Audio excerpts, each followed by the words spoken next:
Hoje a meta é fazer uns exercícios, trocar mais uma ideia de prova, de como vai ser as provas, de como raciocinar. E nesse embalo, outra coisa importante, né, que eu queria falar para vocês. No caso, esse domingo é a prova 1, né, do simulado, se eu não estou errado. Se todos aqui vão prestar e quem for, já fica a dica no ar, assim, né? Porque a gente tem que lembrar sempre que o Enem é uma prova longa, uma prova extensa, é uma prova que cansa, é uma prova que desgasta. Não é uma prova que realmente quer saber se você aprendeu ou não aprendeu o bagulho. Ela é um pouco incisiva no conteúdo, mas eles não cobram coisas absurdas, coisas que vocês vão perder a cabeça na hora de desenvolver o exercício. Não. Mas eles trazem muito mais informações, muito mais coisas do dia a dia, muito mais coisas assim, e buscam a matéria a partir daí. Então, assim, umas regrinhas para ajudar a fazer esses exercícios mano, primeira coisa de todas, que eu acho que você já deve ter escutado, se bobear até de todos os professores, que é não cai no conto da prova, do exercício. Lê primeiro a pergunta do exercício e depois você lê os textos. Por que eu digo isso? Tem exercício que não vai ser necessário você utilizar o texto para resolver. Como tem exercício que vai estar no texto informações que você às vezes tira por leitura dinâmica, que é bater aquele olho ali rapidão e você vai extraindo informações. Então, muitas vezes que tiver texto, principalmente em física e matemática, lê primeiro a pergunta, porque talvez vá direto para a resposta. Ou às vezes é um texto enrolativo mesmo para zoar com você e pergunta algum conceito teórico do que o texto está do assunto que o texto está tratando. Então, lê a pergunta lá, a última linha, vê o que ele quer, olha as alternativas até, fiquem à vontade e depois lê o texto. Não cai nessa ladainha de ler o começo da questão e ir embora. Português costuma ter muito texto e acaba sendo desgastante porque vai estar junto com matemática, que exige muita lógica. Ou seja, a gente pega dois bagulho muito pesado, muito denso e dá na mão de vocês para um único dia, saca? É bem difícil. Física acontece a mesma coisa no sentido de eles dão informação e trivial. Trivial é texto, encher linguiça e pó. Essa é a primeira regra. Pensando agora uma segunda regra de controle de tempo. Tipo, muitas vezes a gente pode ficar até ansioso e você tá lá fazendo a prova e você tá olhando para a lousa, o cara marcando ali o tempo, né? Que eu acho que vai de 1 em 1 hora e depois de tanto tempo em meia hora, para você fazer esse controle, já que é proibido o uso de relógios, celulares e afins, né? Um bagulho muito bom para você dar uma contornada nisso é pular a questão sem medo. Sem medo algum de pular aquela questão. Leu? Puta, não lembro. Próximo. Li. Lembro, mas porra, acho que eu vou demorar para fazer. Próximo. E assim vai. Por quê? Aqueles que você bateu o olho e falar, esse eu sei fazer, você vai e resolve numa tacada. Em média, se eu não estou errado, eles consideram 3 minutos para você realizar uma questão, para você desenvolver ela e responder. Só que, obviamente, numa questão que você tem dificuldade, você não vai levar 3.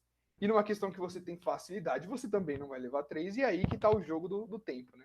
Que a gente vai tirar do menor para pôr no maior. Só que falar é fácil, né? Fazer é o difícil. Então, o fator de vocês lerem. Barulho, o fator de vocês lerem primeiro a pergunta já ganha um tempo. Porque se o cara tá falando abobrinha ali no texto, esquece, faz o exercício e foda-se o texto. Agora, pensando nisso, vai pulando, deixa as questões mais difíceis, questões que vocês não lembram. Professor, pulei questão pra caralho, velho. De 90 ali eu pulei 45, tá ligado? Pulei metade da prova. Daí, mano, não significa que essas que você pulou você vai errar. Significa que essas que você pulou você está reservando um tempo maior para poder resolver essa questão. Então, não se desespere. Essa prova tem, acho que 4 horas de duração, né? São 4 horas, gente. 4 horas é tempo para quem está sentado numa cadeira apenas pensando. Você não consegue me dizer a perspectiva de 1 minuto, eu aposto. Se eu pedir para vocês, sem contar, obviamente, não é justo contando, mas me dizerem a percepção de 1 minuto, eu espero vocês me falarem quanto tempo vocês vão ficar parados até dar 1 minuto, muitos de vocês vão errar. Porque quando a gente fica calmo e concentrado, esperando alguma coisa, desenvolvendo alguma coisa, e não é interferir, e você tá lá sendo interferido, né, no caso, pela sua ansiedade e tal, você não tem esse controle, você não sabe quanto tempo passou. Para você, 10 segundos é uma eternidade. Então, sempre respirando fundo e tal. Gente, comida e bebida nessa prova. Obviamente, né? Conhecemos os nossos limites. Eu, por exemplo, se eu tomo um leitinho, ele desce liso. Então, eu vou ter que ir correndo pro banheiro. Então, não é bom eu levar leite ou derivados assim, porque eu sei que eu passo mal. Só que assim, você vai lá e leva bastante comida, é outro gatilho para sua ansiedade. Tipo, você vai estar lá assim, ó, comendo, comendo, comendo. E de novo você acaba se auto-sabotando na prova. Porque você está ali comendo por conta da sua ansiedade, porque você quer que o tempo passe para você não resolver a prova.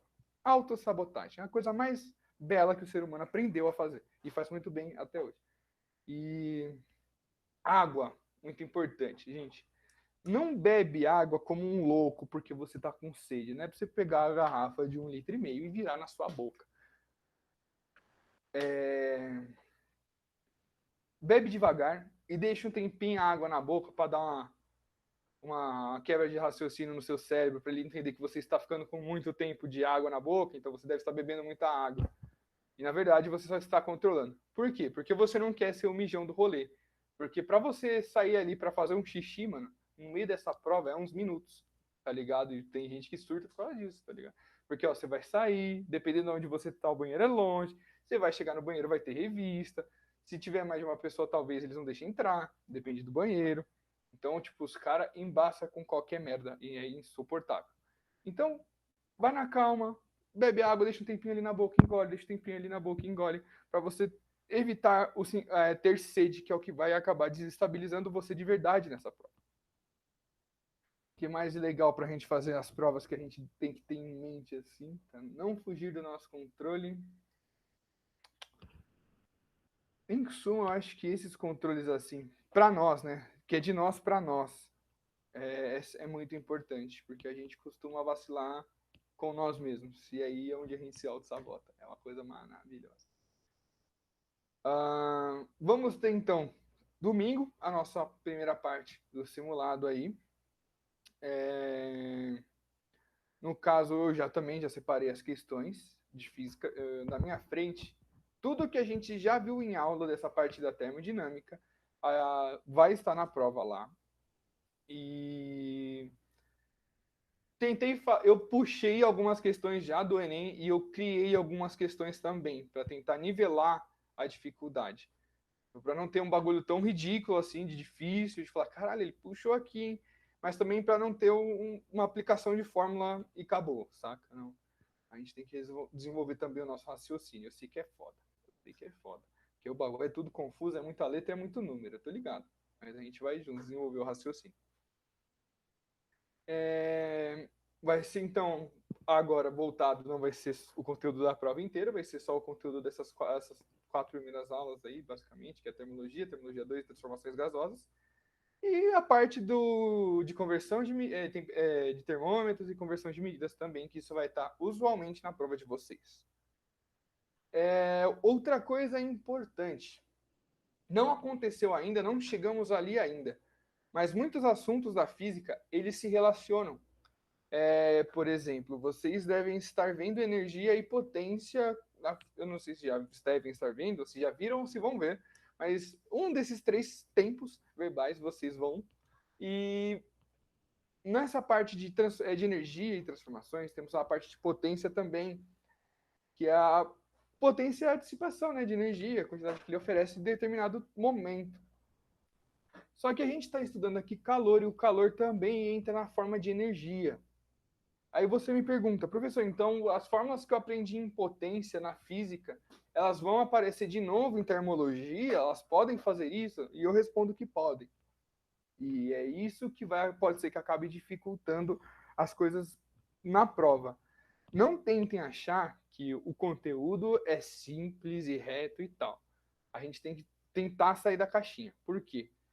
Se eu estou no exercício que te fala de potência e, na verdade, está sendo totalmente voltado para calorimetria, pode ser que na sua cabeça, por você não ter aberto essa porta, que podem sim cruzar esses exercícios, você acaba tipo entrando numa negação, que não tem como Ficar com aquele assunto e aquele assunto junto no mesmo exercício.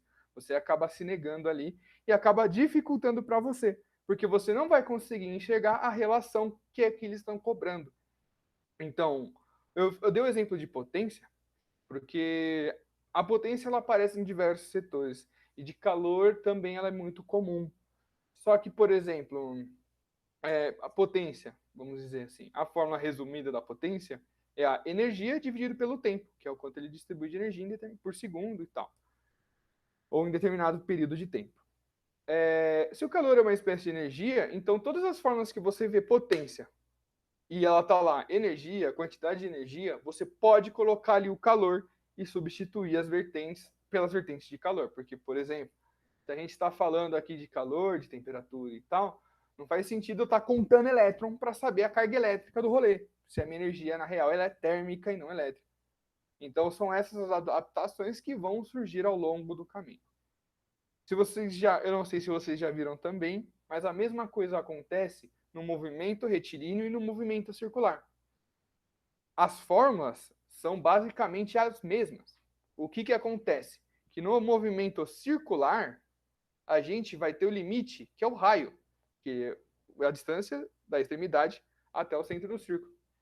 E o raio ele vai limitar o movimento circular.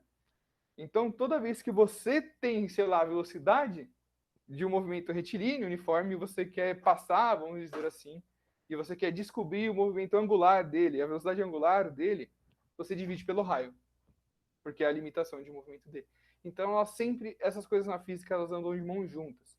Então, eu já gostaria de deixar aqui, gente, para vocês tentarem não fechar essa caixinha. De acabar pensando que sim, as frentes vão se relacionar, pode ser que as frentes se relacionem, ou os assuntos dentro das frentes se conversem também. Mais para frente a gente vai sair, eu vou dar para vocês eletrodinâmica e eletromagnetismo. E como o nome já fala, né, tá caminhando um do lado do outro. E eu acho que é aí que a maioria das coisas começa a fazer sentido. Só que é foda relacionar uma frente com a outra. Geralmente a gente pensa que uma é uma e a outra é outra e acabou. A gente esquece que a física é a ciência natural que estuda o mundo. E tudo tá junto no mundo, então não separa, não. É só a gente que separa para poder estudar e dar mais prioridade para os assuntos individualmente. Prova.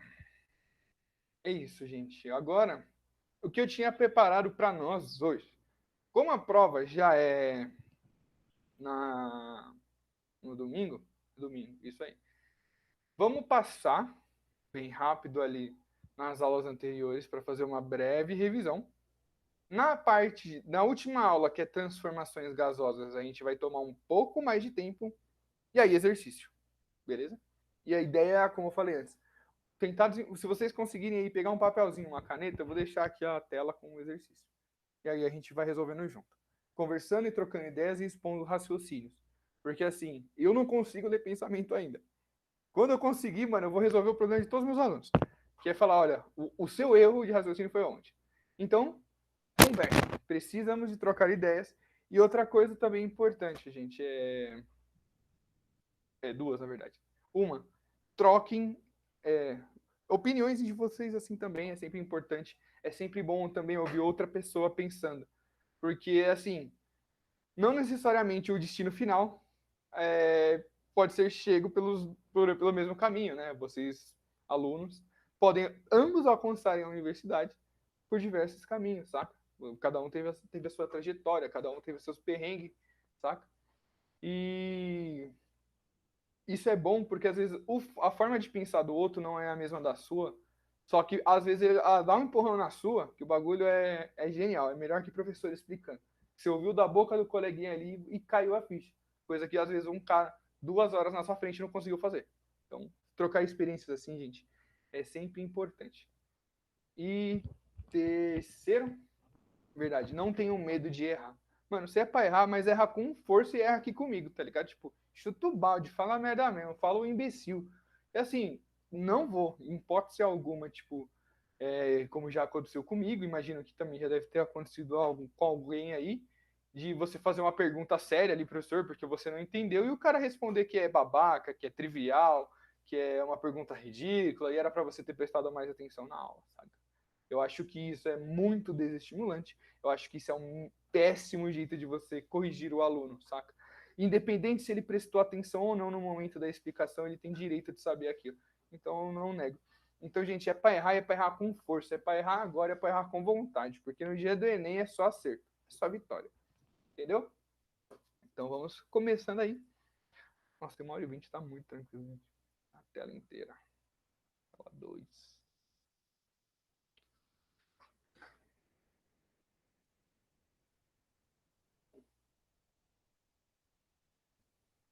Tá aparecendo? Sim. Bora. Então, a gente vai começar a aula 1. Lembrando que na aula 1 a gente trouxe uns temas muito mais de revisão, de notação científica e unidades de medida, certo? Então, sempre lembrando, muito importante essas questões. Por quê? Eu não sei como é que tá agora, como eu falei, porque faz uns tempinho que eu não fiz o Enem. Mas é umas paradas bobas que eles colocam para encher o saco e pegar trouxa, que é do tipo. é, ele dá a resposta em grama e o enunciado em quilo ou vice-versa. Por que, que eles fazem isso, professor? Por quê? Quando os caras estão resolvendo a questão, quando eles estão desenvolvendo a questão, desculpa, não resolvendo, quando eles estão desenvolvendo a questão, tá lá, fiz a questão, tá lá a resposta certa. As outras quatro alternativas eles fazem te induzindo ao erro. Então eles vão fazer, não converteu a unidade de medida, errou no sinal, errou na multiplicação.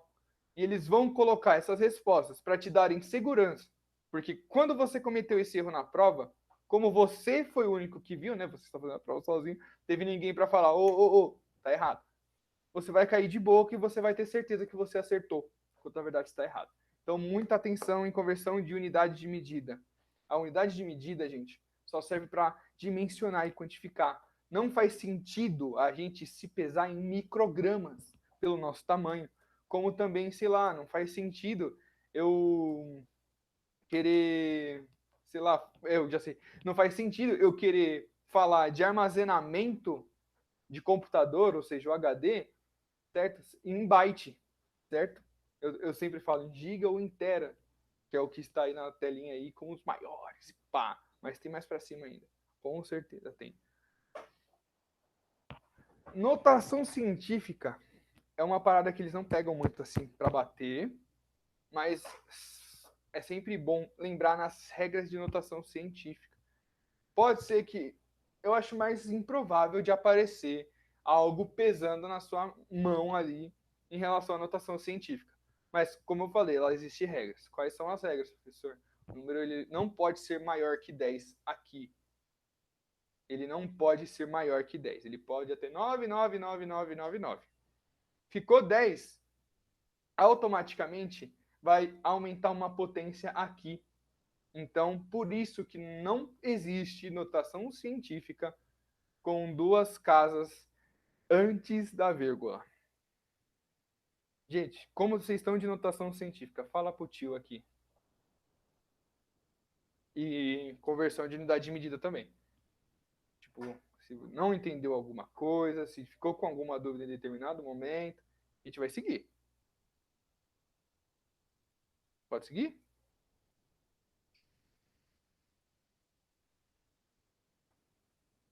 Vou considerar um sim. Se vocês não falar, vai todo mundo levar tapa. Aqui eu coloquei só para a gente ter uma noção, né? Como eu falei, o 12 também não era o último, a gente está vindo trilhão, certo? E vai além, porque dependendo do que a gente está medindo, né? Vamos precisar de casas diferentes, né? Então, por isso que a gente tem essa grande. Unidades de medida, gente. Agora também sempre vou lembrar que na física a gente tem esse costume, né? De abreviar algumas unidades de medidas para criar alguns conceitos. Por exemplo, aqui na energia, que a gente tem o joule. Ou pode ser a caloria, que nem como eu falei, é mais usual. Aqui, a dimensional analítica É outra coisa que também é bom a gente ficar de olho, porque isso ajuda a gente a não errar os exercícios. Então, vou dar um exemplo. Gente, vou fazer um teste. Como eu falei que nós ia resolver o exercício. Se eu colocar isso aqui, não tem nada a ver com exercício, tá? Mas se eu colocar isso aqui na tela, é legível? Tem que ser maior, né? Espera aí.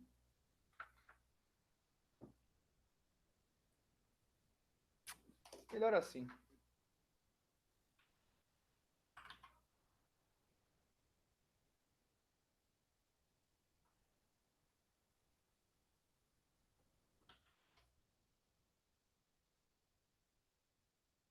Aqui.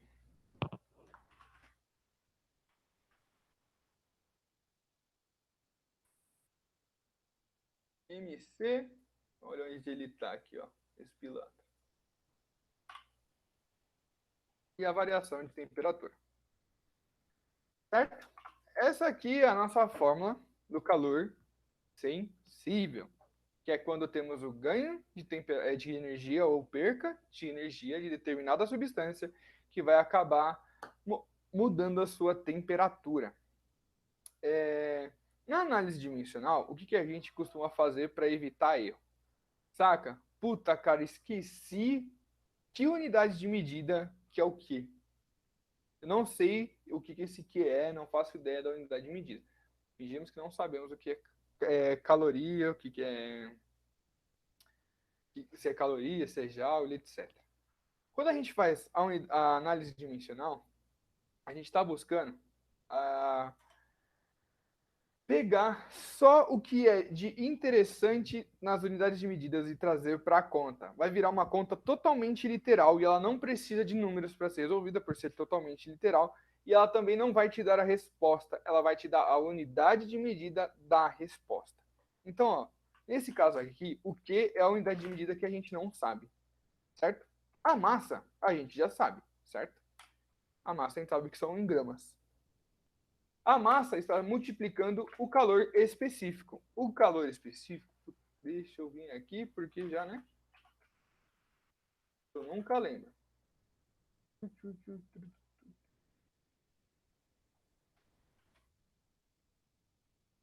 Isso aí. Energia por grama grau temperatura. Então, ó, aqui no caso, como ficaria? Aqui. A gente teria, eu vou usar o exemplo em caloria. A gente teria caloria, certo?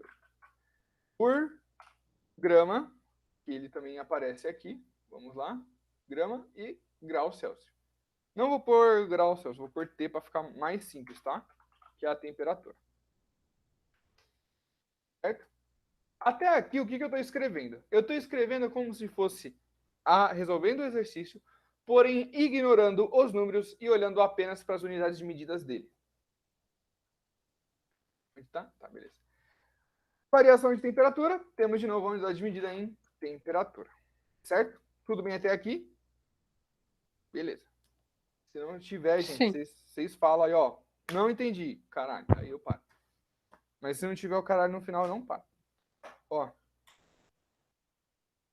o que vai acontecer então? Se a gente está mirando na unidade de medida, e eu falei para vocês que a gente vai tratar essa análise dimensional da mesma forma que a gente trata uma conta, então a gente vai fazer uma conta com os números, seguindo a regra da matemática mesmo. Nada muda. Então, se a gente observar, eu vou escrever tudo em linhas em cima e linhas embaixo para a gente estar enxergando a mesma coisa, tá? Então, da parte de cima, a gente tem G vezes caloria vezes P. E aqui embaixo a gente vai ter G vezes P. Beleza? Alguém de vocês não entendeu por que fica assim? Eu só transpus a linha. É a mesma coisa aqui em cima e aqui embaixo.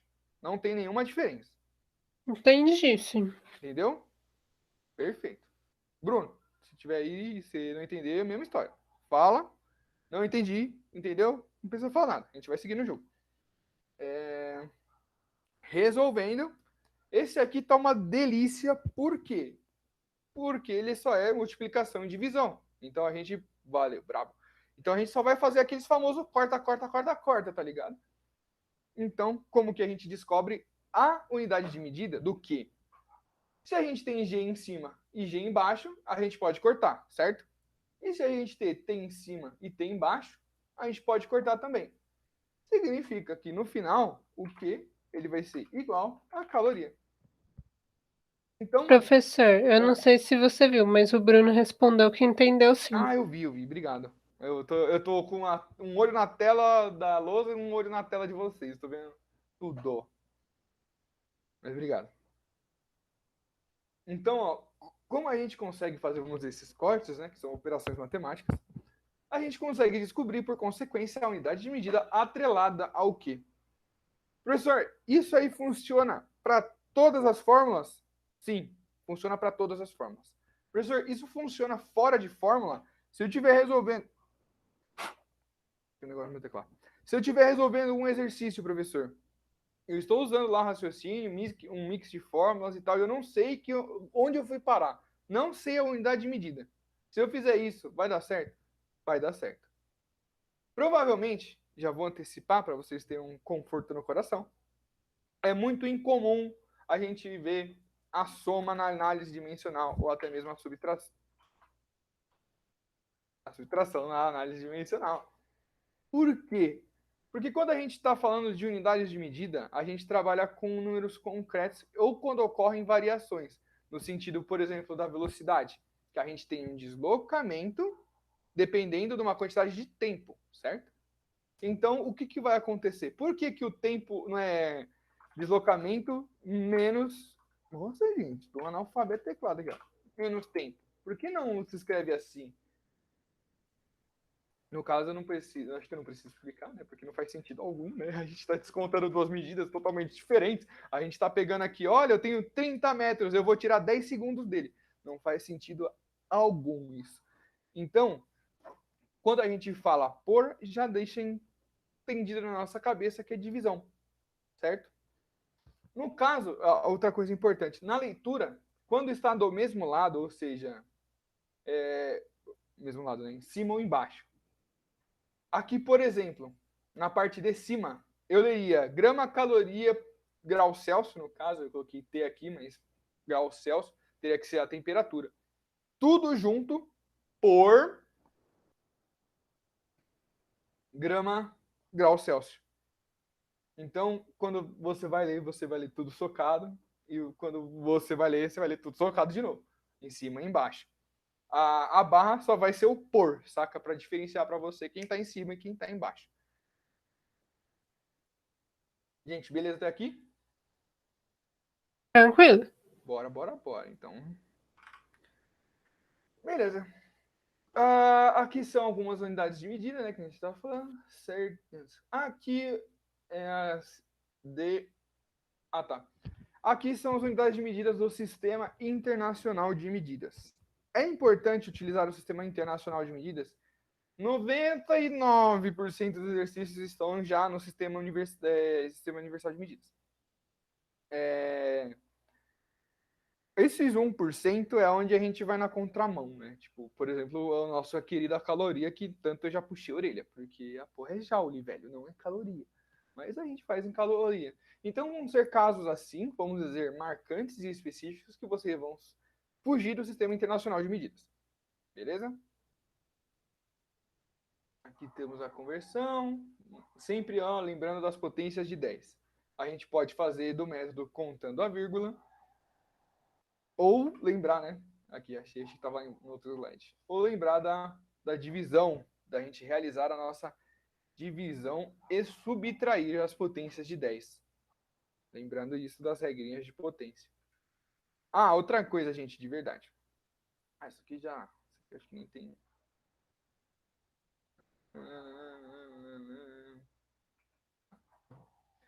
Outra coisa. Eu até esqueci, na verdade, o que eu estava falando. Estava aqui... falando. Se vocês estiverem com dúvida de matemática, de operação, às vezes de alguma regra, anyway, e for na minha aula, a gente pode perguntar para mim também. Sem crise, já falei antes. que não tinha rixa com outro professor de física, eu não vou ter rixa com outro professor de matemática. E se ele quiser brigar, ele vai brigar sozinho, porque eu não vou brigar com ele se eu matar uma dúvida de você. Enfim. Então, se vocês não lembrarem de como faz essas regras de potência e tal, pode me dar um toque. É um bagulho bem básico, assim, a gente consegue revisar, tipo, por exemplo, 10, 15 minutos. Porque são regrinhas que a gente vai acabar decorando. E no caso, para física, não são todas que nos interessam, que acaba suavizando para nós, tá? Vamos para a próxima. Opa.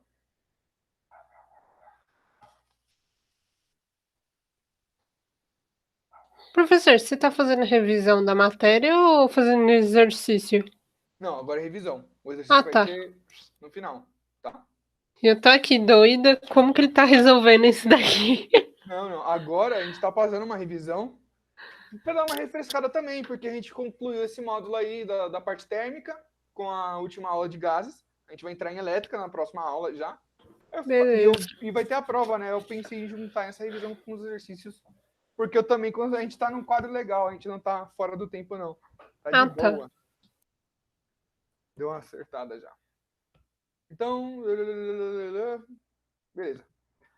Então agora a gente passou para essas 3 definições, né? Eu vou passar rapidão, que eu lembro que esse slideshow aqui tá enorme. Deixa esse aqui, gente. Então. Ótimo. Não me incomoda. Então, primeiro a gente vai partir para as definições de temperatura, calor e equilíbrio térmico. Vocês lembram as definições disso? Das 3, no caso? Não quero saber de uma, não. Quero saber das 3.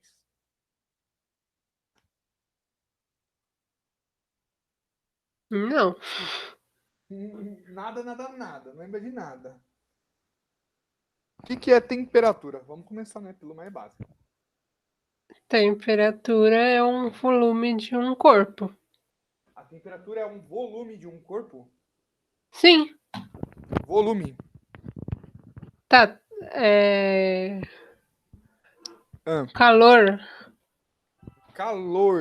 Calor tá do lado. Não pode ser ele, porque se ele tá do lado tem uma definição diferente. Entendeu? Mas vamos por partes.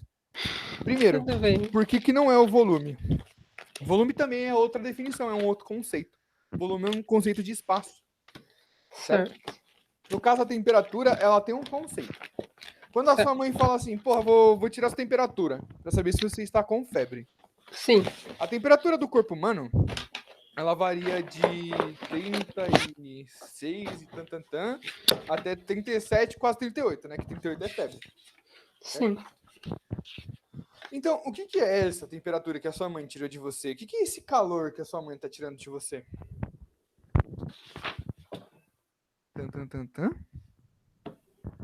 Vamos começando por partes. Quer ver? Vamos voltando lá para trás. Qual que é a temperatura do dia de hoje? Frio. Hoje tá friozinho, né? Tá chato. Não tá agradável. Tá certo falar que na temperatura do dia de hoje tá frio? No sentido físico, tá? Porque tá frio mesmo. Isso aí tá certo, tá friozão. Mas na física. Não exagera, vai. Não, como não exagero? Eu passei o dia de blusa, mulher. Eu tava com calor, mas enfim. Não, tudo bem. Eu recebi vários. Você tá louco? Você tá de blusa? Mas enfim. Na física, tá certo falar assim? Sim. Ó, se você falar pra mim que se está frio hoje, é que frio também não entra em conceito de física, né? Porque a gente tem calor. O calor, a gente perde ou a gente ganha. E quando a gente perde o calor, é o frio. Mas, ó, a temperatura, quando a gente fala, no caso, hoje tá frio, e se a gente estiver relacionando a temperatura, isso tá errado. Por que isso tá errado? Se a gente acabou de falar que o frio é a ausência de calor, e o calor é uma energia, a temperatura do dia, ela está diferente disso. Como no dia a dia a gente já usa, a gente já tem esse vício de linguagem, você entende a informação. Então não precisa ter o cara chatão para falar, tá errado. A gente entendeu qual foi a pergunta, a gente entendeu qual era o diálogo ali, então não tem problema. Mas a temperatura, vale lembrar que o quê? Cada moléculazinha, cada bichinho ali, tipo, Você é composto por é um número muito grande aí de moléculas, de verdade. É muita coisa. Não sei nem dizer o quão grande. Mas é extremamente grande e complexo. E cada uma dessas moléculas, ela não está parada. Ela está se mexendo. Elas ficam fazendo um movimento caótico. Porque elas giram, elas andam, né? Elas movem, eu não lembro quantas direções, quantos tipos de movimentos diferentes elas realizam. Esse conjunto de movimentos, quando você mede o quão agitado essa molécula está, a gente chama de temperatura. Então, a temperatura, a gente pode definir ela como o grau de agitação das moléculas de determinada substância, corpo, etc. Então, por isso que é meio que errado falar que o dia está frio. Porque se ele é o grau de agitação das moléculas, eu perguntei a temperatura e você me respondeu que o dia não tem calor. E o calor é a energia consequente das moléculas vibrando, não a energia em si. É só por isso que está errado, tá? Ok. Não, é coisa boba, gente. Vocês não vão parar de falar isso aí, mas toda vez tem essa história. Então, temperatura, grau de agitação das moléculas. Perfeito. Temperatura.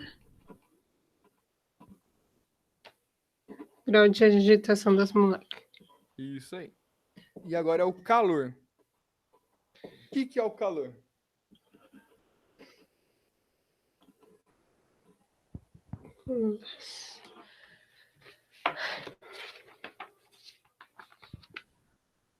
Hein? O que é o calor?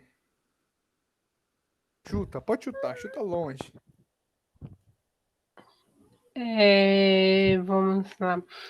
A última vez que a gente falou sobre calor, você deu aquele exemplo do corpo. Continue. Agora a gente está procurando a definição. Então, o calor tem que ser algo físico que está no corpo. Correto? Tá. Começou. Certo? É algo físico que está no corpo. Agora vamos lá. O calor tem massa? Não.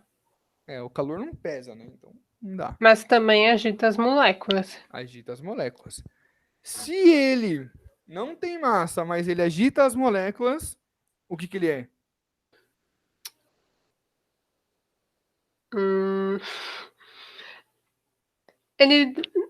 Ele separa as moléculas também. Isso é consequência de agitar as moléculas, certo? Certo. Então você não está errado. Só que, ó, no caminho da pergunta, pensa assim, a gente está tentando definir o que é o calor. A gente concordou que ele não tem massa, certo? Mas ele se transmite para os outros corpos também, não é? Sim. Agora, pensando assim, vamos lá. Que o clássico, né? Coloquei a mão no fogo. Vocês já colocaram a mão do lado da chama? Já, você sente o calorzinho? Em cima da chama. Também. Mas onde é mais quente? Quando você fica mais perto da chama. Não, em cima. Faz o teste aí. Ah, sim. O teste. Por quê? Não, obrigada. Não quero queimar minha mão, professor. Obrigado. Acaba a próxima. Por quê? Quando você está falando de calor, que nem a gente estava lá comentando aí, mas ele coloquei a mão do lado, coloquei a mão em cima, E a gente já sabe também que ele é uma consequência da temperatura ali. Tipo, quando a temperatura está elevada, significa que tem ali muito movimento das moléculas, né? Sim. Eu não consigo não falar isso, velho. Eu tô tentando dar uma Professor, volta, posso mas não fazer dá. uma pergunta idiota? Até 3, eu já falei, mano. Relaxa. Não existe pergunta idiota sem uma dúvida, velho. Fica tranquila com isso. Se o frio, quando a gente chega perto, assim, fica mais quente ou fica mais calor, o frio também ficaria. Não. Por que Mas não? por quê? Peraí. Você tá falando como no exemplo da chama aí, tipo, de do lado e em cima? Ou eu entendi Não, errado? em cima, que você falou que fica mais perto, fica Não, mais então, tudo bem. calor. Mas aí você tá falando no gelo. Aí. Se eu colocar em cima e do Isso, lado, isso. ó. Por que não? Quando você tem o calor, certo? Vai passar, a gente vai Certo. passar aqui na revisão de qualquer jeito. Mas tem uma tendência, o calor sempre sai do corpo mais quente para o mais frio, certo? Certo. Como isso acontece? Se você colocar a mão no gelo, ou melhor, aproximar a sua mão do gelo, você vai sentir um friozinho ali, certo? Mas não é a mesma sensação do que segurar a pedra de Sim. gelo. Agora, a vela nem fudendo. A vela, você colocou a mãozinha ali em cima, você já queimou o dedo, né? Por quê? Sim. O fluxo não é do quente para o mais frio? Sim. Então, quando você está colocando ali a mão em cima do gelo, tá tendo esse fluxo ali. Só que ele vai ser menor porque não está em contato. E outra, você Sim. não está gerando calor igual uma vela. Então, não vai emitir tanto calor. Agora, o gelo, ele já está recebendo calor, ele não está te dando calor. Por isso que quando você bota a mão perto do gelo, você sente que ele está friozinho. Só que o que é essa sensação, na verdade? É a troca de calor ali que está acontecendo entre o gelo e o ar, né? E o ar em sua mão. É uma troca de calor Interessante. ali entre esses meios e por isso você sente o friozinho. Agora, como o calor ele é do mais quente para o mais frio, significa que se você não for a fonte mais quente, automaticamente você vai sentir esse calor, porque a energia está vindo para você. Entendeu? Sim. E tranquilo? Matou a dúvida?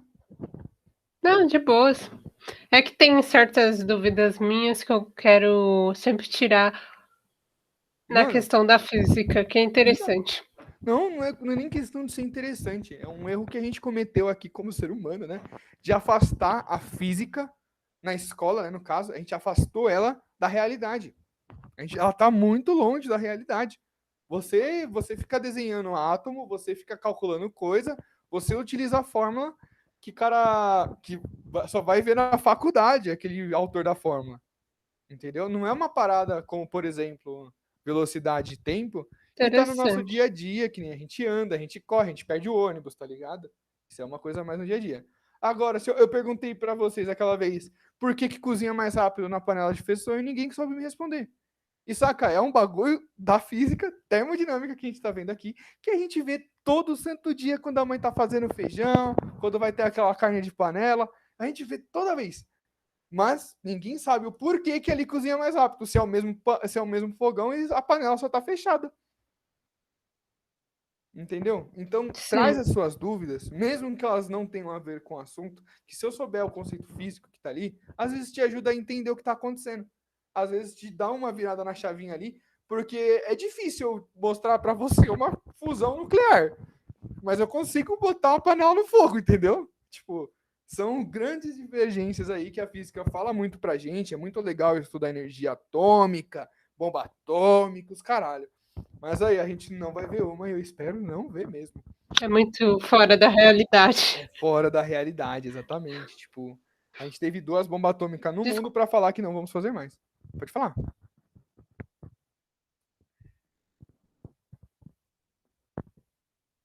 Ah, tá lá. Ela tava falando, sumiu, velho. Ó, interrompe de novo quando você voltar aí e falar, sem crise. Mas vamos retomar na. Então, calor, eu não queria ter falado a palavra-chave que é energia, mas eu não consegui outro jeito de contornar, né? Por quê? Porque quando ele não tem massa e ele está interferindo na agitação, significa que ele é uma espécie de energia. Então, por isso que a gente consegue, como é que fala? Utilizar o calor nas partes de potência. Por serem energia e compartilharem dessa similaridade, por mais que sejam energias distintas e por mais que trabalhem ou até mesmo funcionem de formas diferentes, por ser energia, ela dissipa e ela trabalha. Então a gente vai ter trabalho, a gente vai ter potência, etc, etc, etc. E é aí que a física dá a mão para todo mundo e sai caminhando no bosque florido. Então, calor vai ser como a energia térmica que flui sempre do corpo mais quente para o corpo mais frio. Então, o calor é uma espécie de energia. Sempre relembrando esses conceitos. O último, para finalizar, Bruno, agora só tem você, eu vou ter que mandar na sua cara essa pergunta. Se você lembra o que é equilíbrio térmico, vai falar para você que essa aqui tá fácil, hein? Tá fácil de lembrar a definição de equilíbrio térmico.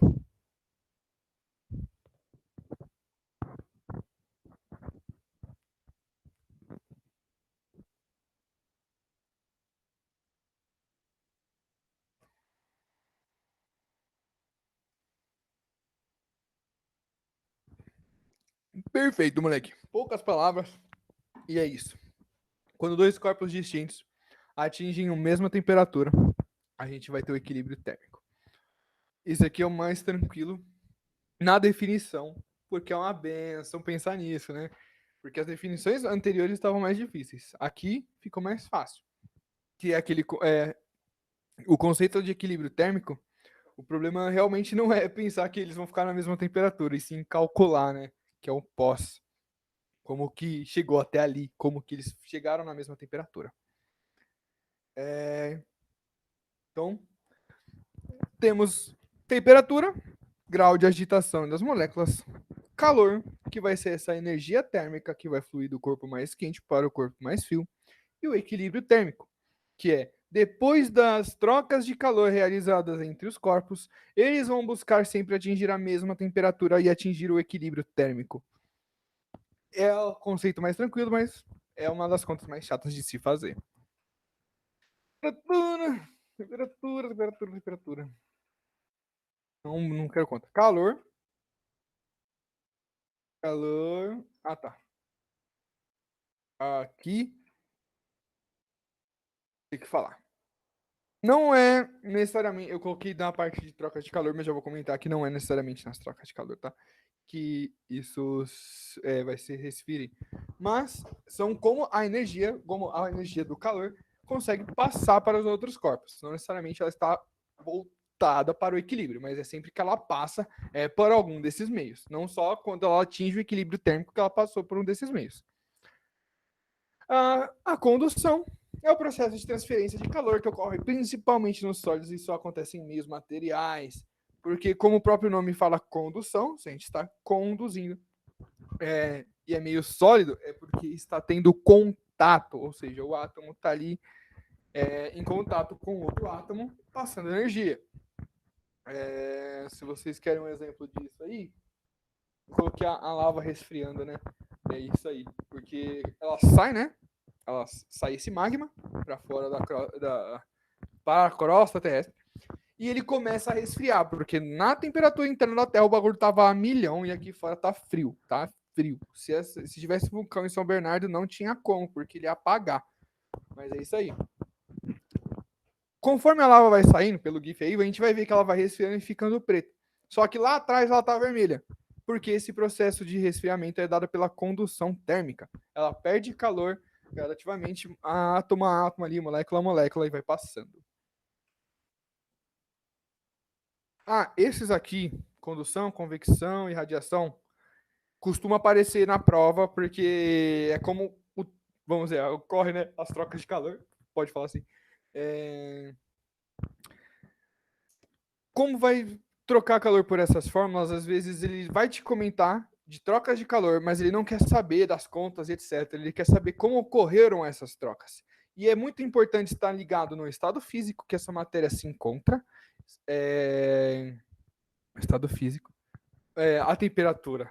É importante você ficar esperto, porque ela está relacionada também com o estado físico dessa matéria. E se está sendo propagado com contato ou sem contato. Isso é também outro fator importantíssimo, tá? Convecção térmica é uma das formas de propagação de calor que ocorre nos líquidos e gases. A transmissão do calor acontece por meio de correntes de convecção circulares. Gente, corrente de convecção, não lembro se eu já expliquei isso, mas pensa, né? A convecção, que é esse movimento, como eu posso falar isso? Acho que é mais fácil explicando por densidade.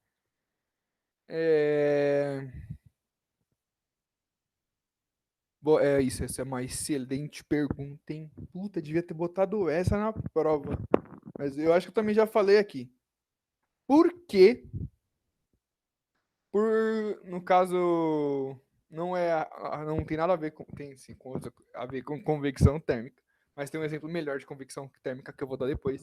Mas por que que não se instala ar condicionado na parte de baixo dos ambientes, das salas, enfim? Por que que você não deve instalar um ar condicionado na altura do seu tornozelo, na altura do seu joelho? Vocês sabem me dizer? Aí, se vocês também quiserem responder, professor, não fazia ideia que não podia. Também aceito essa resposta, para ficar tranquilo, gente.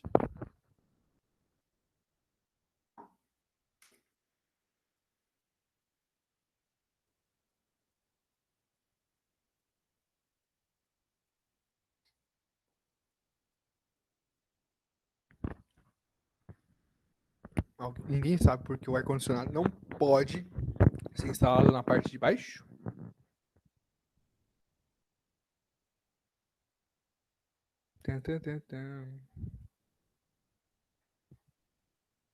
E a mesma coisa serve para o aquecedor. Por que que o aquecedor não pode ser instalado na parte de cima da sala, do ambiente?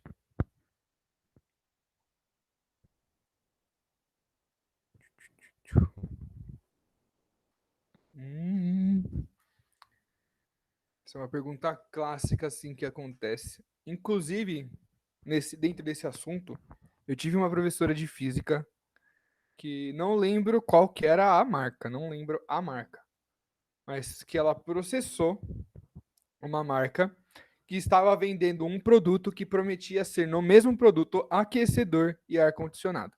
Ela ganhou o processo, porque ela provou fisicamente que o mesmo produto não podia comportar um ar-condicionado e um aquecedor. Por que que não coloca ar-condicionado na altura do pé, pra gente ficar com o pezinho gelado? Obviamente, você pra cima, né? Tan, tan, tan, tan.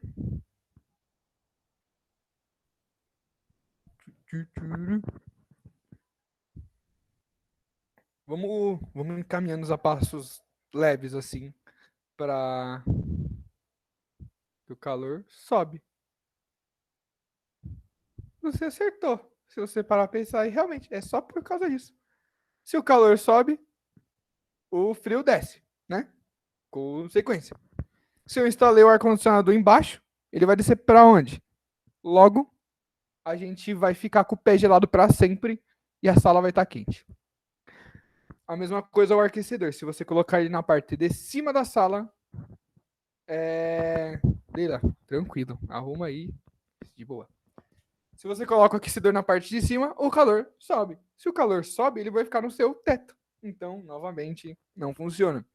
Por que que o mesmo aparelho não pode ser um aquecedor e um ar-condicionado? Porque se você vai instalar um aparelho, ou vai ser em cima ou vai ser embaixo.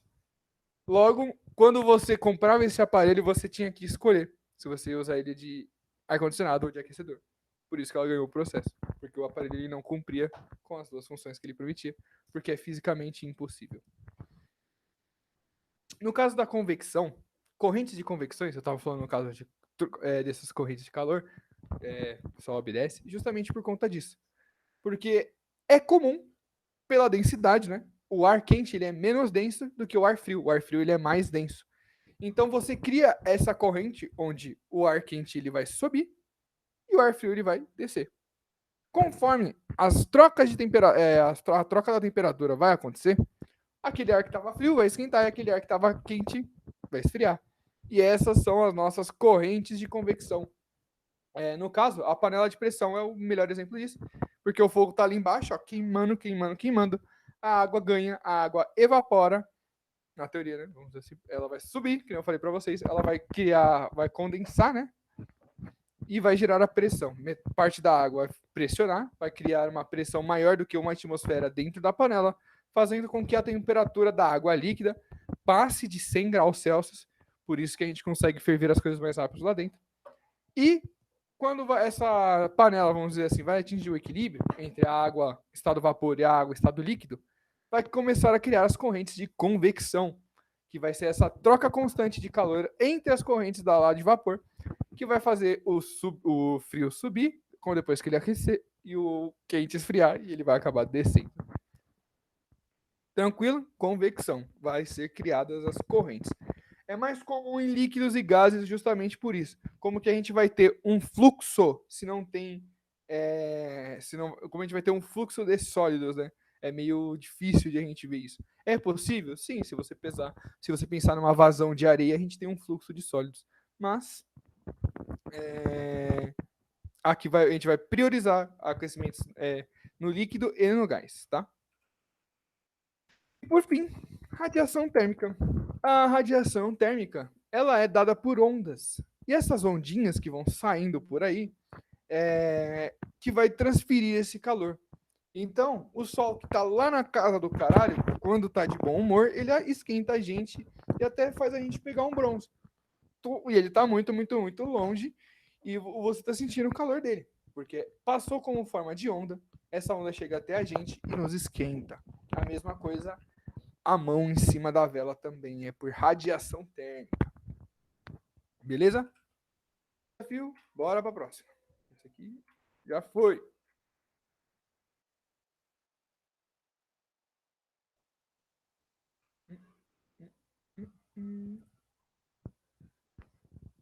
Aqui vai estar um pouco mais curta.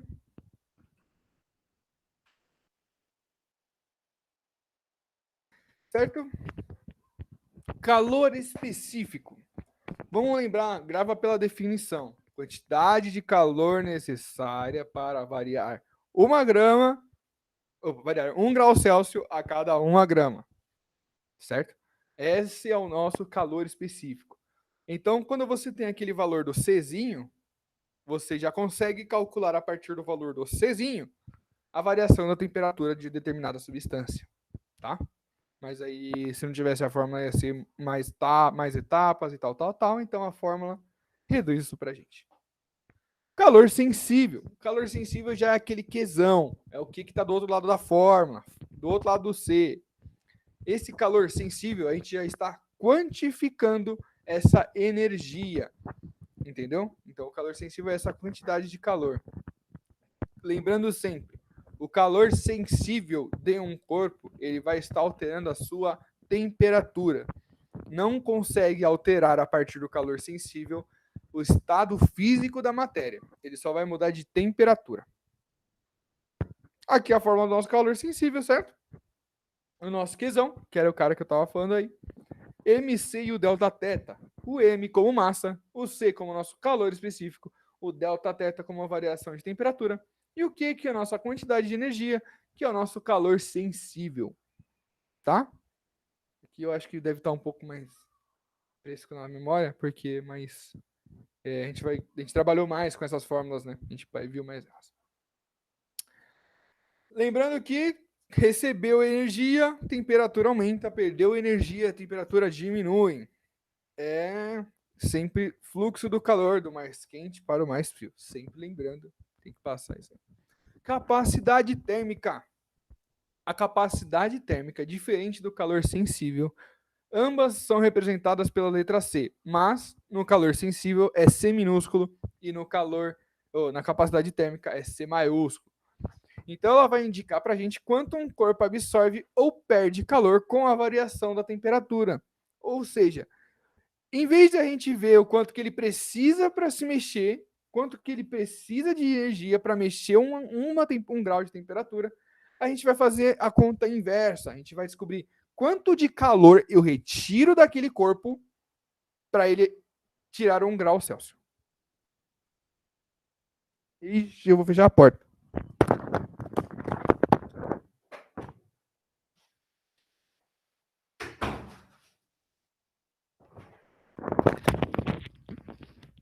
Pronto, ainda bati só para fazer um drama que o Daniel chegou.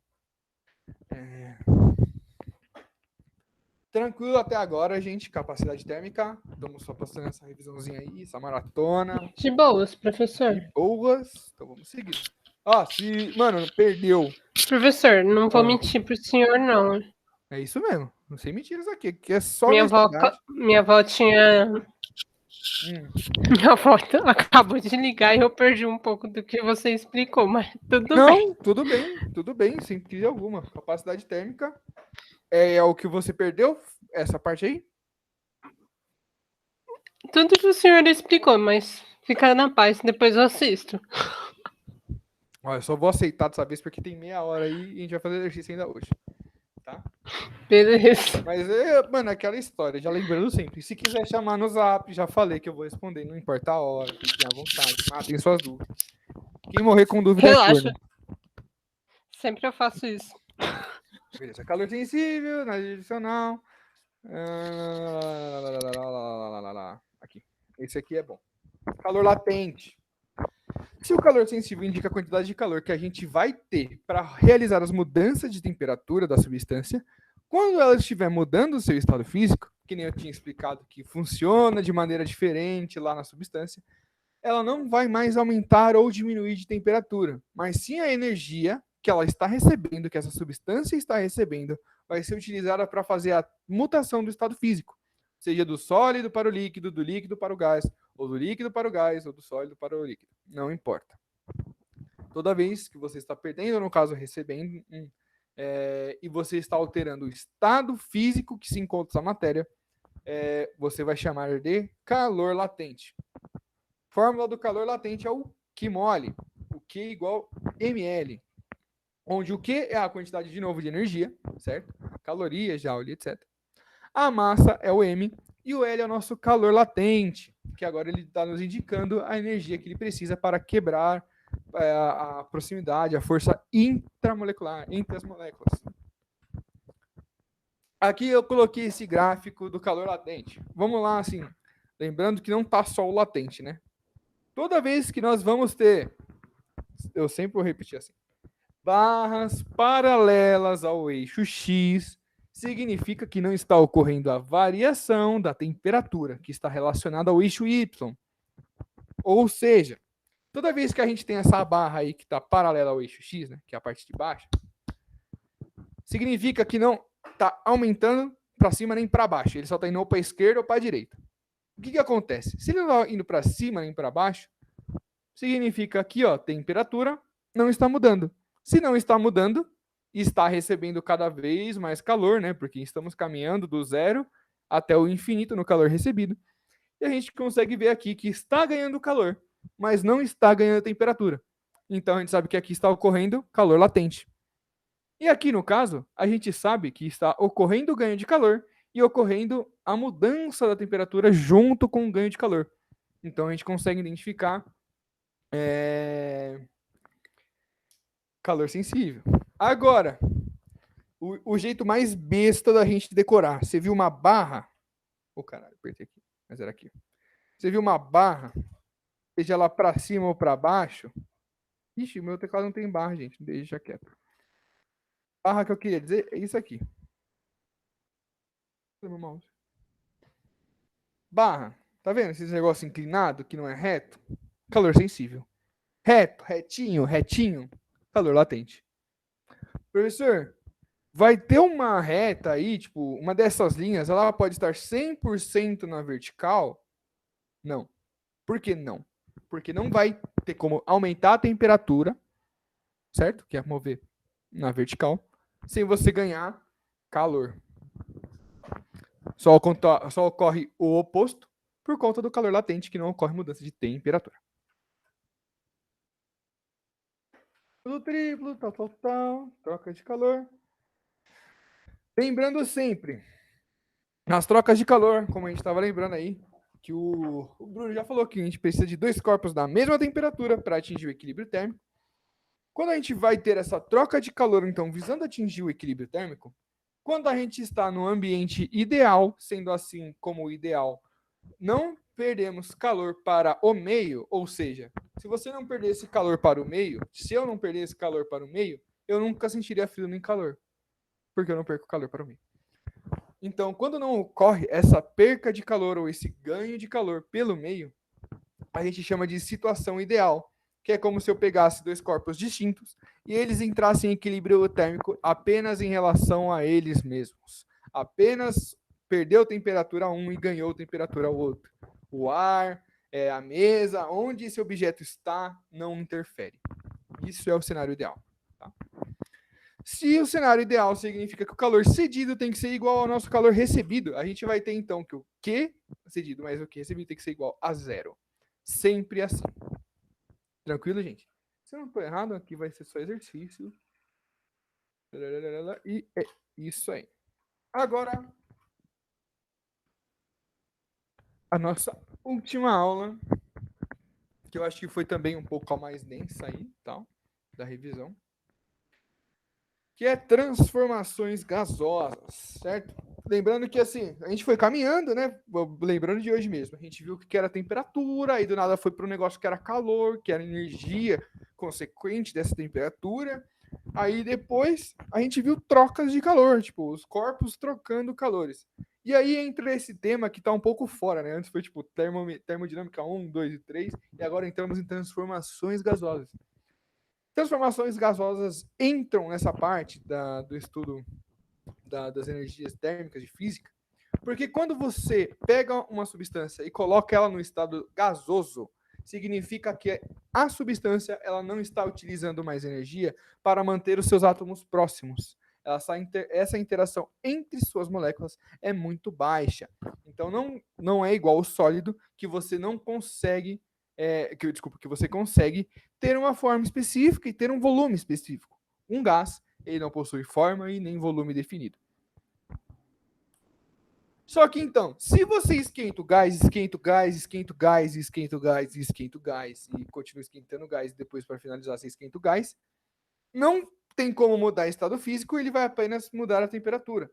Então, por isso que nós vamos ver as transformações gasosas, que a gente quer ver o que vai acontecer quando a substância já se encontra num ponto que ela não tem forma, ela não tem volume, ela não tem, vamos dizer assim, você não consegue identificar que ela está ali, tá ligado? Se você pegar um saco vazio, cheio de ar, você vai falar que não tem nada. E essa é a história. Então aqui, rapidinho, né? Não possui volume, não possui forma, partículas em movimento caótico e aleatório e atração intermolecular muito baixa. Que são as 4 coisas que vão definir os gases. E aí vamos ter a primeira relação, que vai ser a equação de Clapeyron. Clapeyron, o que ele vai estar nos dizendo nessa equação? Que é o quê? Ele está relacionando as variáveis que a gente estava trabalhando antes, que era pressão, temperatura e volume. Quando um gás está, vamos dizer assim, em equilíbrio, entre aspas, em equilíbrio, significa que ele vai ter um volume constante, a uma temperatura constante, a uma pressão constante. Significa que esses números eles vão compor esse estado desse gás. Por isso que isso é uma situação de igualdade, onde a gente vai ter pressão e volume de um lado e a temperatura de outro, certo? Porque essas 3 grandezas vão sempre estar se relacionando. Professor, de acordo com essa equação, então, se eu mexer na temperatura do gás, eu vou acabar alterando o volume ou a pressão? Sim. Sim.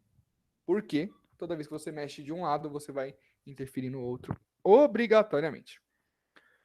Pressão, volume, número de mols, constante geral dos gases e temperatura do gás. Essas são as nossas componentes, tendo P como pressão, V como volume, N como número de mols, R como constante universal dos gases e T como temperatura do gás. Sempre em Kelvin, tá? Sempre em Kelvin. Por que sempre em Kelvin? Porque Kelvin foi a unidade de medida. Repare que ele não tem nem aquela bolinha ali atrás, porque não é graus Kelvin. Por que também não é graus Kelvin? Pela mesma resposta. Não é graus Kelvin e é em Kelvin, porque ele mede exatamente o grau de agitação das partículas ali, das moléculas em si ou dos átomos.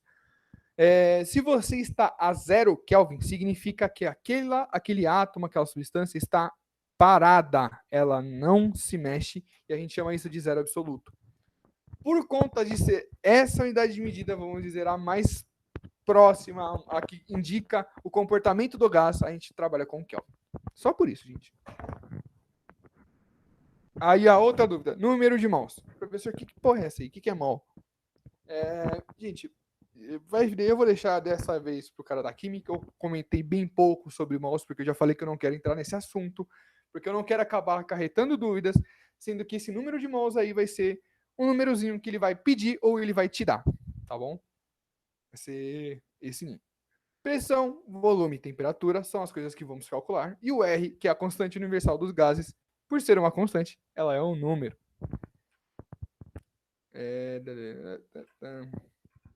Bom, aí.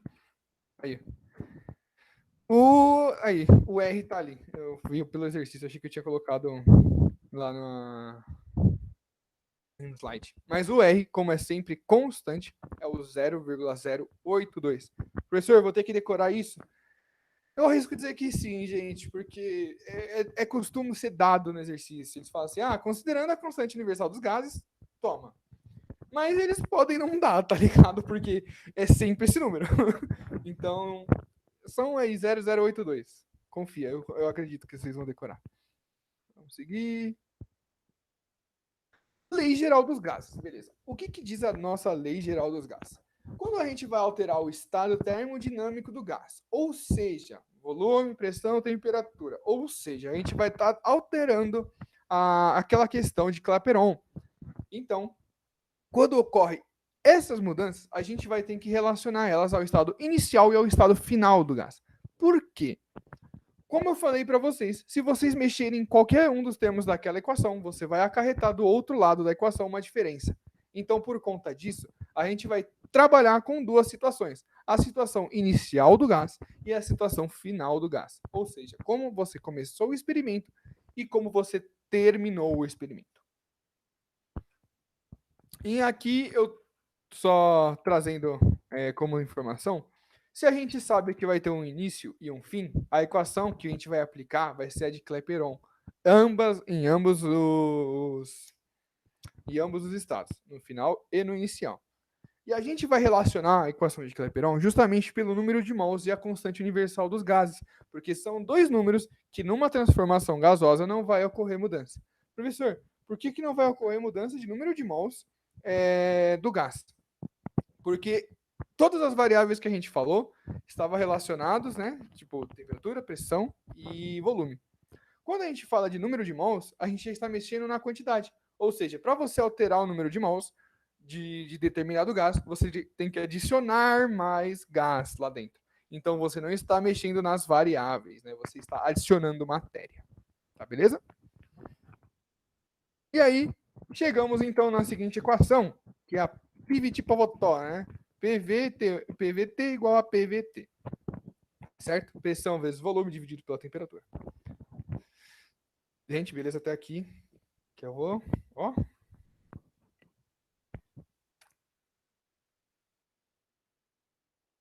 Aí. Gente, 3 transformações gasosas que é importante sempre lidar. Primeira transformação, isobárica. Pressão constante durante a transformação. Ou seja, a pressão exercida no sistema vai ser constante na transformação. Ou seja, quem vai mudar? Volume e temperatura. E aqui aplicando na equação, né? Tá rapidinho. A gente vai saber que a gente vai saber que a pressão é constante, então a gente pode remover o P de ambos os lados da equação, porque ele não vai se alterar no estado final e se ele não vai se alterar no estado final, ele é igual ao inicial. Beleza? Isovolumétrica. Então a gente agora vai manter o volume do gás constante. A gente vai adotar a mesma ideia na hora da fórmula que a gente usou com pressão. Inclusive, como ambos estão do lado de cima, a gente tem essa linda relação. Se o volume inicial e final são iguais, podemos arrancá-los da equação também. E por fim, a transformação isotérmica. É quando a temperatura é o nosso fator constante, ou seja, vamos ter apenas variação de pressão e volume. Se a temperatura é constante, podemos removê-la no final e agora sim a equação mudou um pouco de cara, tá? São os 3 casos mais comuns de transformações gasosas, gente. Aqui tem a parte de gráfico, mas eu não vou falar disso aí não. A gente vai para os exercícios. Dá para ler? Dá, né? Dá. Ou se dá. Gente, eu vou comentar rapidinho aqui. Eu grifei para vocês, né? Exercícios dessa. Eu, no caso, eu tirei todos, mas eu deixei separado.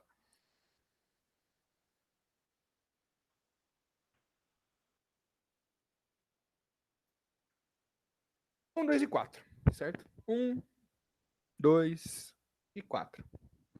Outra coisa importantíssima que eu queria dizer aqui para vocês, não sei como na questão de exercícios, né? Da resolução de exercícios de vocês, como vocês estão fazendo, se vocês buscam na net, enfim, tem prova velha aí, os caralho. Você vai resolver a prova ali, nossa, Unesp, nossa, Fulvestre. Não cai nessa ladainha. Realmente, eles chutam balde em algumas questões, eles chutam muito balde, velho. Eles vão longe, assim, tipo, de verdade. Às vezes eu penso que o cara que fez as questões tava bêbado, porque, mano, não é possível eles ir tão longe assim, pensando que a gente acabou de ser do ensino médio, né? A gente é uma batatinha feliz ali ainda, a gente não conheceu a malícia do mundo. Então, a minha ideia agora é o seguinte, que eu trouxe. Eu vou resolver e eu vou mandar a foto da resolução, obviamente, para vocês. Mas eu achei que vai ficar péssimo se eu ficasse digitando e ia cobrar muito tempo. No caso, eu vou pedir, né, para vocês resolverem os exercícios. Professor, precisa ser agora? A aula vai ficar gravada, né? Precisa ser não, porque a ideia é a gente bater um papo aqui de estabelecer uma linha de raciocínio para tentar resolver os exercícios. Por quê? Como eu tinha comentado em aulas anteriores, quando você está fazendo ali os exercícios, gente, eles não podem fugir muito e inventar muita coisa, assim. Eles podem só complicar de você ter que tirar informação de dentro de informação, de dentro de informação, de dentro de informação, e etc e tal. Deixando você mais cansativo, mas não necessariamente você tem que ser o gênio. Às vezes, se você tem muito conceito na cabeça, já é o suficiente. Nessas provas Unesp, UVEST, etc.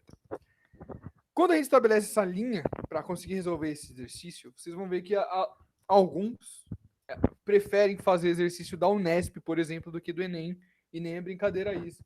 Porque a Unesp, ela vai pegar o conceito e falar, aplica. E o Enem, ele te dá uma embromada, entendeu? E não é legal ser enrolado. Então, beleza.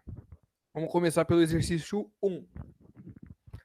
Para testar os conhecimentos de termofísica de seus alunos, o professor propõe um exercício de calorimetria, no qual são misturados 100 gramas de água líquida a 20 graus Celsius com 200 gramas de uma liga metálica a 75 graus Celsius.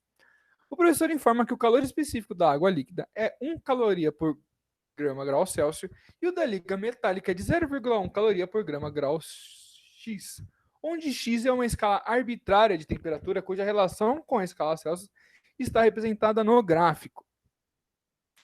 Obtenha uma equação de conversão entre as escalas X e Celsius e, considerando que a mistura seja feita dentro de um calorímetro ideal, calcule a temperatura final da mistura na escala Celsius depois de atingido o equilíbrio térmico. Antes de começar a resolver, só um comentário básico. Tem a resolução, é que assim, eu já tô acostumado, tipo, eu vejo exercício, eu sei que a resolução tá embaixo, ou tá no final da folha, ou no final do capítulo, e isso é muito bom pra gente se auto-sabotar. Então, gente, de verdade, você quer saber a resposta e você não tá conseguindo, me manda no zap. Não olha essa merda. Não olha, não pode. Tá proibido. Por que eu vou dizer pra vocês não olharem isso aí? Porque às vezes vocês vão ler e não vão entender. Se você leu e você não entendeu, e a resolução gera ansiedade, pode ser que, de novo, você fique nervoso, você fala, pronto, sou uma anta mesmo, sou uma mula, mereço ficar batendo com a cabeça na parede. E não, eu não quero ver vocês pensando nesse tipo de coisa de vocês mesmos, não é assim que funcionam as coisas, tá ligado? E a resolução, ela tenta ser o mais, por conta de ser um material divulgado, né, no caso esse aqui do Guia do Estudante, ela tem que ser tecnicamente os termos ao pé da letra e trazer o máximo de coisas que eles conseguirem, né? Tipo de exemplificações e tal. A ideia é que vocês tentem resolver esse exercício sem ler esse negócio, para que vocês não peguem o caminho do robô, né? Vamos dizer assim, o caminho robozão, que é como você resolve o exercício, saca? Aquela máquina de resolver o exercício. Você não pensa, você só aplica a fórmula, aplica a fórmula, aplica a fórmula. Quando você está comparando termômetros, é que talvez vocês não lembrem, mas o nosso primeiro desafio da semana foi esse exercício aí diferente. Em vez de dar uma escala já criada, eu pedi para vocês criarem essa escala e relacionar. É a mesma ideia. Então, quando a gente vai agora, vamos tentar estabelecer a lógica, né? Resolvendo o exercício. Agora que já combinamos que não vamos brincar de ser bundão e pegar a resposta antes da hora. Quando a gente está relacionando duas coisas, a gente está equiparando, né? A gente está pegando e deixando ali no mesmo patamar. A gente está ali comparando, né? Quando a gente pensa em termômetro, vamos estabelecer o mais básico do básico do básico, que é assim, a gente vai sair do conceito de grau, temperatura, física, não sei o que, não sei o que lá, tá ligado? Por que, que a gente tem que sair desse mundo? A gente vai ter que voltar um pouco para a natureza. Porque assim, a gente tem dois termômetros diferentes que a gente quer relacioná-los. E você não vai conseguir fazer isso sem pensar num meio natural disso acontecer, certo? Pela nossa convivência no dia a dia, a gente sabe que temperatura a água ferve e que temperatura a água congela, por exemplo. Eu digo a água porque o planeta só tem essa merda aí, como tem muito, e a gente acaba sendo vítima da água. Inclusive, a gente tem que agradecer a água por existir, né? Mas beleza. Se a gente sabe que ela ferve a tantos graus Celsius, por exemplo, e congela a tantos graus Celsius, e você tem um termômetro naquela escala que você não sabe qual que é, você sabe também que nos 100 graus Celsius vai ter uma temperatura correspondente a ela de tantos graus, vou usar X aqui que eles falou em X, certo? E se você também sabe que quando a água congela, que é no 0 graus Celsius, certo? Vai ter uma temperatura tal, graus X, que a água vai congelar também. O que você não sabe dessa temperatura de grau X é o valor numérico. Para estabelecer agora o valor numérico, é onde agora sim a matemática vai voltar. Depois que a gente já conseguiu fazer essa relação, que, porra, a água ferve é universal, mano. Tipo, ela ferveu, ela ferveu. Então, se eu tô no termômetro Celsius, se eu tô no termômetro X, ferveu, ferveu. E a mesma coisa congelou. Significa que a gente consegue estabelecer essa relação por conta dessa divindade natural dos elementos químicos, ou das substâncias. Então, o que a gente vai fazer? Vai relacionar a temperatura, ou seja, a temperatura em X ou em C, com o final, ou seja, ferveu e congelou, o final é inicial, juntamente com a temperatura em X do final e o inicial. Aqui no caso ele dá o gráfico aqui, ó, da a relação com a escala Celsius está representada no gráfico. Então ele já compara para a gente ali as escalas entre si, o que deixa mais fácil de relacionar eles e calcular um valor específico, certo? Um bom exemplo, eu acho que na aula a gente fez a conversão, né, do Fahrenheit para o Celsius, então é um exemplinho aí bom para a gente tomar em conta, se eu não estou errado, o grau Celsius, ele tem 100 divisões, do 0 ao 100, que é do gelo ao ferver, né?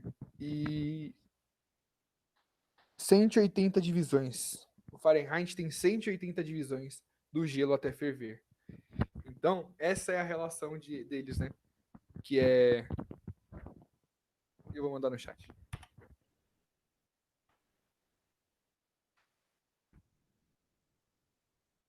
Seria 1 Celsius igual a 1,8 Fahrenheit, saca? Tipo, não que é um igual, não levem só o pé da letra, mas é as variações, né? Porque, eita porra. Por quê? Do mesmo jeito que a gente comparou o ferver da água e o gelo para utilizar a comparação dos termômetros, você pode usar também a altura física, gente, estou falando do tamanho do termômetro mesmo, para fazer essa comparação de quantos da mudança de grau. Então, quando você pega termômetros de mesmo tamanho, de 100 divisões, aí fica fácil, né? E outro de 180 divisões, você sabe que é essa relação de mudança de grau aí está de 1 para 1,8, tá? Gente, do exercício aqui, ficou muito difícil ainda? Vocês acham que vocês não saberiam nem começar? Hora de brilhar. Fala, professor, faço ideia o que eu tenho que fazer aí. Ou, professor, puta, vi o gráfico ali e eu acho que eu sei fazer alguma coisa. Ou vi o gráfico, entendi o gráfico, não sei o que eu faço. Como é que vocês estão?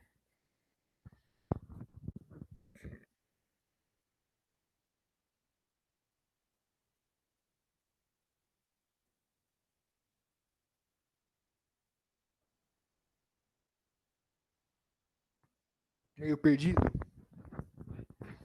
Vou pensar. Ó.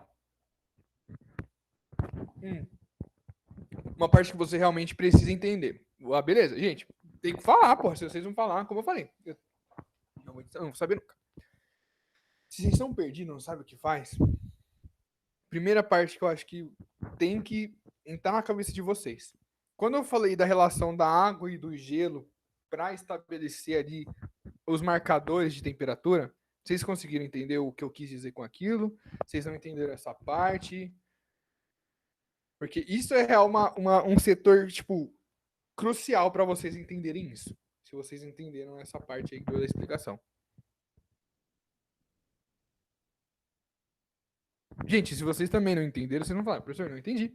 E eu não vou explicar de novo de outra maneira, porque vocês vão entender esse bagulho, nem que a gente fica aqui até da manhã, entendeu? E eu não vou trabalhar para ficar explicando. Mas tem que entender, porque é a parte da física que toca a natureza, vamos dizer assim. Lembrando que a física é a ciência que estuda a natureza, né? Então, por isso que é importante. A parte da comparação dos termômetros a partir do ferver da água e do congelamento do gelo, vocês entenderam?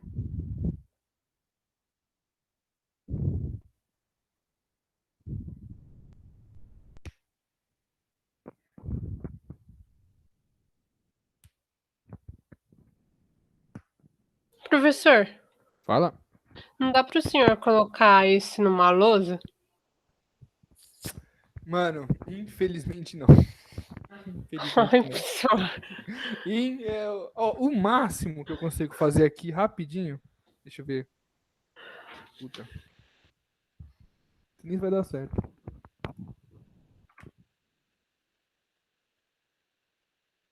Riscar ele, né?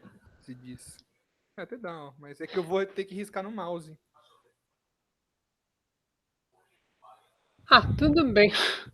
Mas fala aí. Não, é porque eu gosto de ver cálculo, Ah, sem sabe? problema.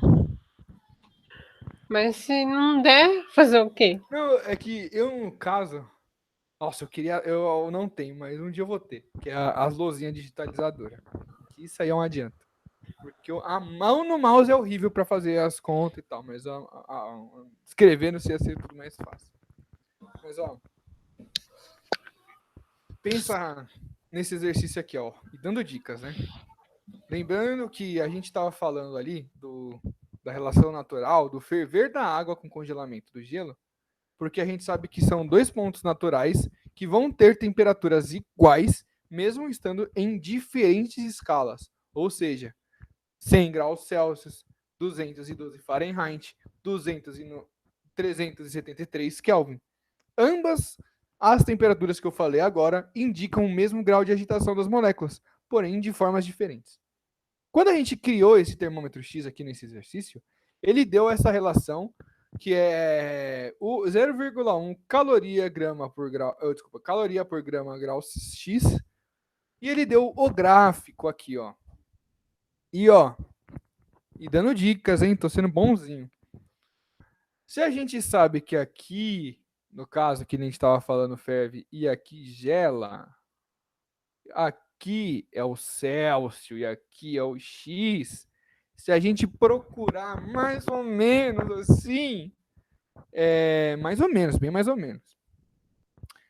Pelo gráfico, a gente vai encontrar assim, em graus Celsius, onde está o gelo? No zero, né? Então ele está aqui, ó. Certo? Ou errado?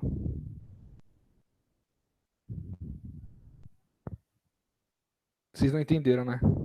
Pode falar a verdade, gente. É importante vocês falarem. Porque essa parte aqui de gráfico é o mais fila da puta que tem. Porque, lembra que eu falei? Ele tem como extrair bastante informação num bagulho minúsculo? É isso aí. O que está acontecendo? Essa linha aqui, ela representa a relação do grau X com o grau Celsius. Então, se eu peguei aqui, ó, o grau Celsius, ele está na linha eixo X. Nossa, vai confundir pra caralho, velho. O corno que fez essa merda de exercício. E esse aqui é o eixo Y. Eu digo confundir porque ele deu grau X e esse aqui é o eixo X. no eixo X, que está representando o grau Celsius, quando a gente caminha no eixo X, em cima do eixo X, até o zero, onde a linha corta o eixo X, é onde a gente está encontrando o 0 grau Celsius.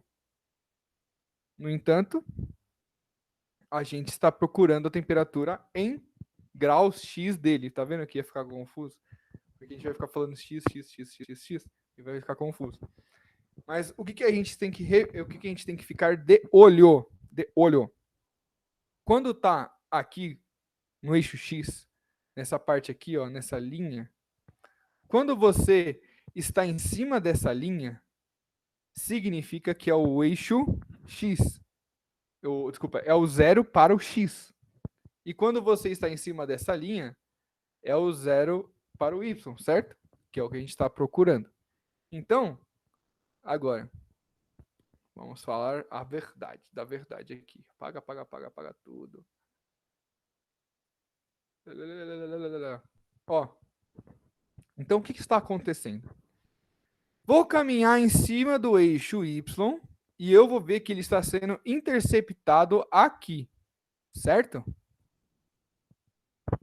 Se ele está sendo interceptado aqui, significa que nesse ponto, quanto que vale o grau Celsius? 0. Por quê?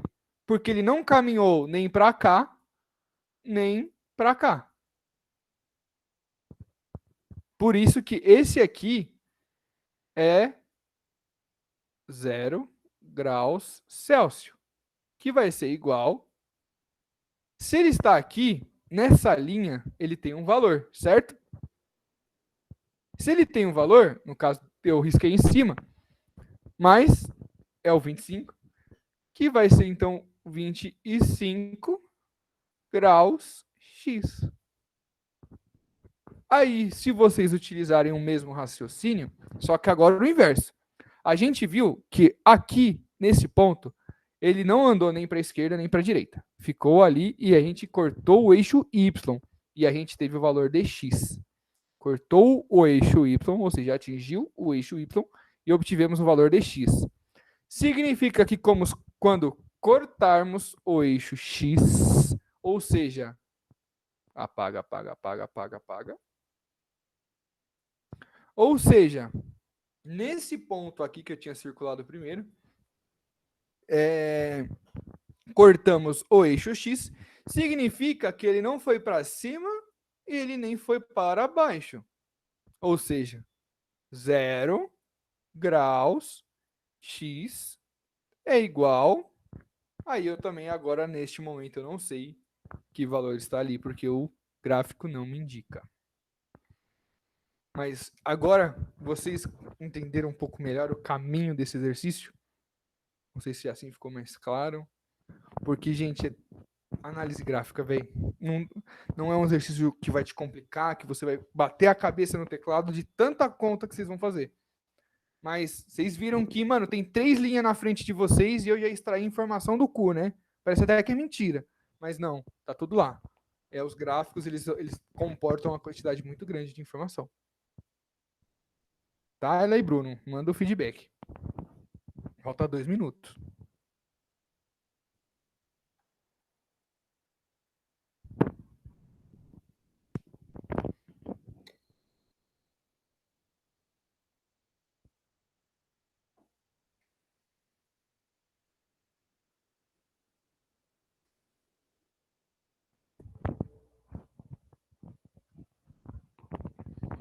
E aí, meus amados? E a tela caiu também.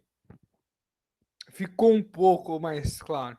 Eu sei que é. Mano, eu sei que é confuso, tá ligado? Eu sei que é embaçado. Não vou falar pra você que é, tipo, coisa mais idiota do mundo, que eu estaria mentindo, parça. Mentiram pra caralho. Mas a questão é. Eu não queria partir assim, socar conta, porque esse gráfico podia ser mais cuzão, saca? Esse gráfico consegue ser mais cuzão. E aí que o vestibular da FUVEST cobra, o vestibular da Unesp vai além. Porque, vou dar um exemplo, tá? Eu vou dar um exemplo. Deixa eu só apagar tudo, só pra você entender rapidão. Mas, ó, lembra desse valorzinho aqui, que eu quero achar? Esse carinha aqui? tem como eu descobrir esse cara pelas medidas desse triângulo aqui, ó. Então, às vezes eles não te dão os valores do gráfico para você usar geometria dentro do gráfico para tirar a informação. E como a matemática é exata, tá certo. E é aí que fode a gente. Então, tenta estabelecer a linha lógica do que está acontecendo no processo, por isso que eu estava falando da onde a água ferve, da onde a água congela, que isso é independente do termômetro, que a temperatura vai ser a mesma em si, só vai mudar o grau, entendeu? Então, essas intenções. Se eu não estou errado, esse aqui eu acho que era o mais chato de fazer. Deixa eu ver aqui. Vou colocar uma pequena coisa desse material. Ah, esse aqui não é tão difícil e o outro era o 5. Né? Esse aqui é gráfico também, é um pouco mais chatinho. Mesma história. Tipo, pega no pé e pá. Mas ó, mesma coisa de sempre. Dúvida? Dá um toque, pode chamar no zap, pode tirar foto do exercício, pode mostrar a letra feia aqui, a gente troca a figurinha, que a minha também é horrível, entendeu? Então, manda mesmo, não tenham medo, passa os exercícios para mim, tira a dúvida, manda áudio, enche meu saco, tá ligado? Provoca, que é assim que a gente trabalha. Então, uma ótima noite, a tela caiu, a Leila também. Bruno, um beijão para você, um bom descanso para mim. Boa aula para você. Beijão. Falou.